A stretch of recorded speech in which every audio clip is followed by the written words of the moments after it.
My name is Gavin Evans, and this is my review of Pleasantville. And this review will have spoilers, so there's your warning. But if you know me, you know I have a very complex relationship with this movie because when I first saw it like a decade ago, I just loved it. In fact, it became one of my favorite movies instantly. I thought it was original, creative, funny, emotional. It explored big ideas. I was just blown away by it. But plenty of time has passed. I have become more political and I'm definitely a conservative. And when I look back on this movie, I just think to myself, oh shit, I don't think I like it anymore. So I just rewatched it for the very first time through a completely new lens, and it's frustrating because I do love some aspects of this movie, but it's a mess. Like politically, this movie does not work at all. A big reason why is that it presents a false binary choice.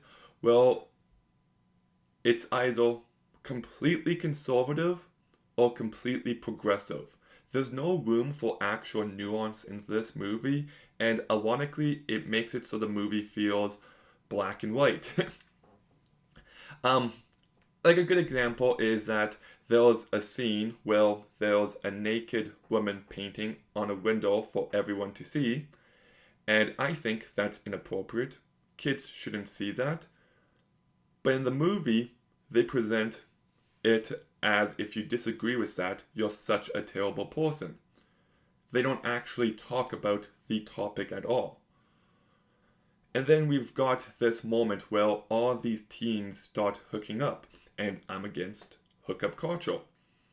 This movie doesn't explore accountability whatsoever, but then the movie also has it so all the married couples don't sleep together and don't have sex. And I'm also definitely against that. So, like, it presents a false choice there.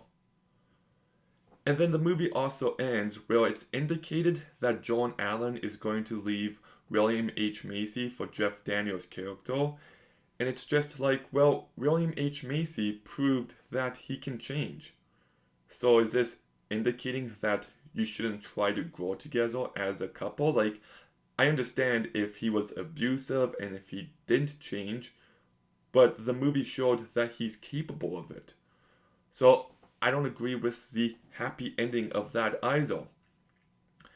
And I just think that the movie just presents things in a way where something is obviously good and something is obviously bad, but it doesn't actually have any discussions of those topics.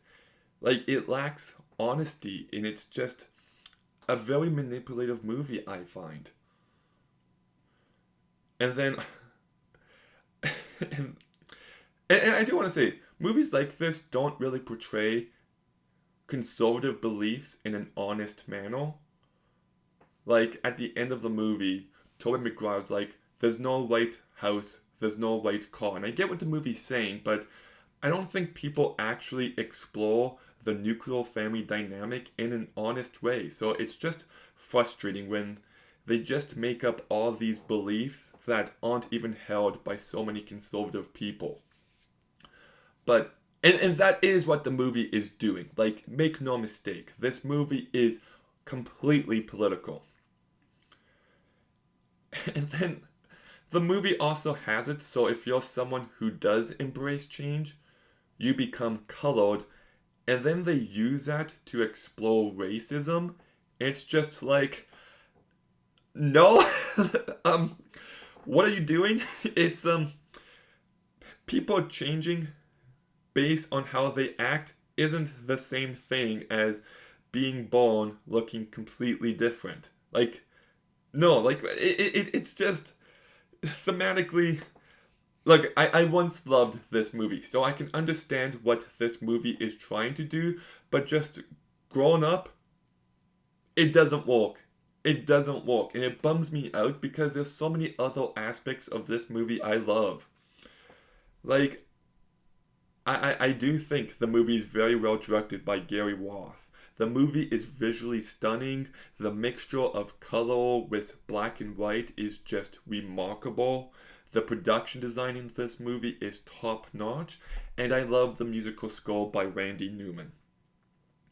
It just adds this sense of magic and whimsy to this movie. And like there is some aspects of the writing I like there's attempts here, and there's something here about embracing change. And even the way the two main characters grow throughout the movie, like they're completely different at the beginning and at the end, and I like that. But man, it's just frustrating. Tony McGuire does a real good job. He's perfect for this kind of character.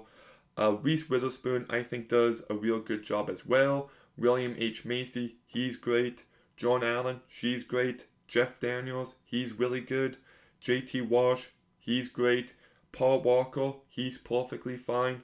Molly Shelton, she's perfectly fine. You've got a real strong cast here.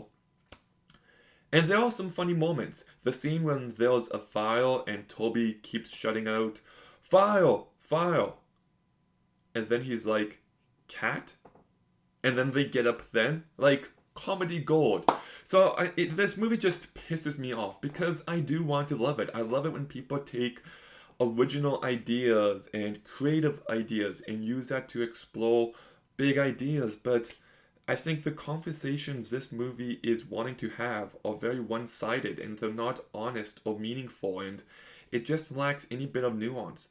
So despite me appreciating so many aspects of the acting and the craftsmanship of this movie, it's just a movie that after I turn it off and I sit with it, it instantly doesn't age well. So I gotta give Pleasantville a 4 out of 10. And also, another thing about this movie that pisses me off is that there's an entire element of how people should just give in to every urge, and that's just so obviously wrong. Like, it's frustrating because I did once love this movie and I can understand why, but through my maturity, it just loses so much from me. For me. So, anyways, that's my review on Pleasantville. What are your thoughts? Let me know in the comments down below. Make sure you like, comment, subscribe. Stay tuned for more videos soon. And Gavin out.